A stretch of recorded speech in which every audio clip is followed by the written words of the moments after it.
como é a sua história? De onde você veio e como que você chegou onde você está hoje?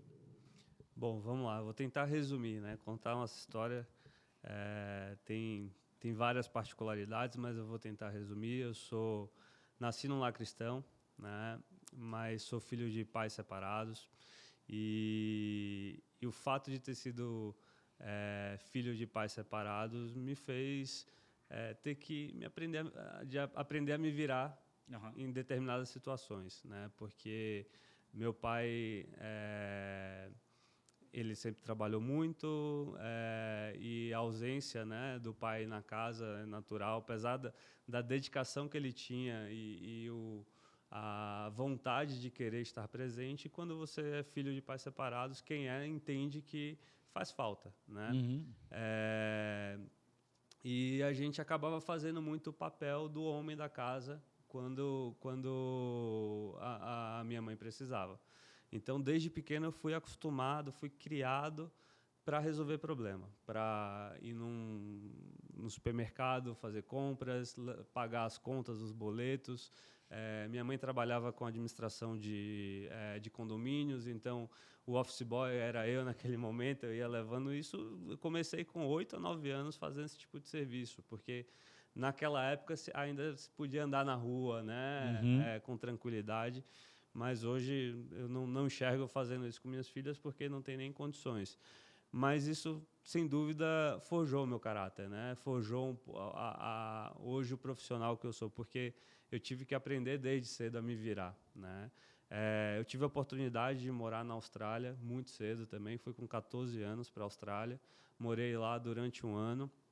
E isso trouxe um amadurecimento gigantesco. Voltei para o Brasil com 15 anos, mas com a cabeça de 18 anos, porque Legal. eu morei sozinho, tive que me virar, tive que trabalhar, inclusive, para poder, em alguns momentos, suprir algumas demandas básicas. E esse processo sempre me fez entender que, se eu corresse atrás, eu poderia conquistar aquilo que eu almejava, né? E, assim, sendo bem sincero, o início sempre foi para correr atrás do dinheiro mesmo. Isso aí não vou aqui contar uma história que não é. Hoje a mentalidade é outra, mas basicamente eu queria ter aquilo que eu não podia ter. Eu via os amigos usando uma determinada roupa, não podia ter. Eu entendia que, se eu trabalhasse, se eu corresse atrás, eu poderia ter. Então eu sempre fui assim propício a correr atrás correr atrás do meu trabalho, conquistar ali o que eu precisava.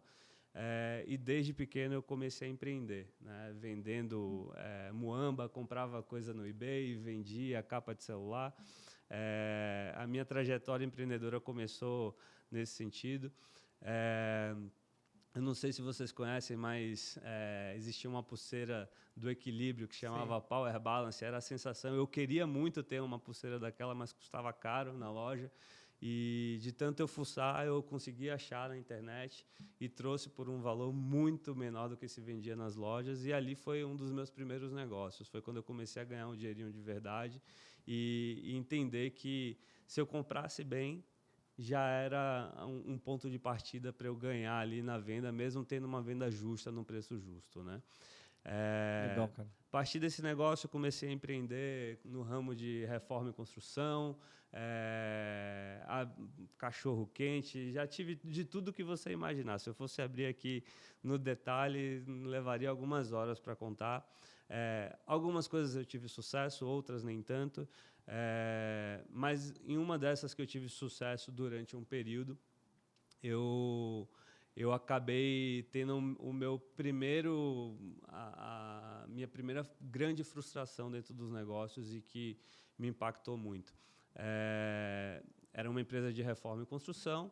Eu acabei pegando uma obra maior do que eu deveria, né? Não tinha perna ainda para dar aquele passo, e praticamente eu quebrei, porque quando eu cheguei, tinha contratado uma mão de obra sob empreitada, e o pessoal me deixou na mão porque eles conseguiram uma obra que ia pagar mais no interior. E eu já tinha pago boa parte, eu não conseguia ninguém para conseguir suprir ali a demanda que tinha do que faltava. Para não não faltar com o meu cliente. Aí foi onde eu acabei tendo que entrar no meu patrimônio pessoal para poder honrar aquele contrato, honrar aquele cliente, mas na pessoa física eu quebrei, né? Aham. Eu cometi aí um erro de ter tido um negócio de sucesso, que eu construí um patrimônio pessoal, mas a empresa em si não estava preparada para suportar aquele crescimento, né? Então, nesse processo, eu não tinha caixa suficiente para honrar, eu tive que me desfazer dos bens pessoais, inclusive entrar em dívida, entrar numa situação bem delicada. Eu tinha acabado de casar, então já tinha mais uma pessoa que também dependia de mim também. Mas foi um processo de aprendizado, né? Foi um processo que eu tinha que escolher ali se eu pagava a conta de luz ou se eu pagava o supermercado, né? Eu acho que quem já viveu isso entende o quão doloroso é isso, principalmente quando você já tem uma família. Eu não tinha filhos ainda, mas eu já era casado e Sim. tinha uma pessoa que dependia de mim. Nesse processo, eu acabei tomando a decisão de voltar para o mercado de trabalho, abandonar o empreendedorismo, né?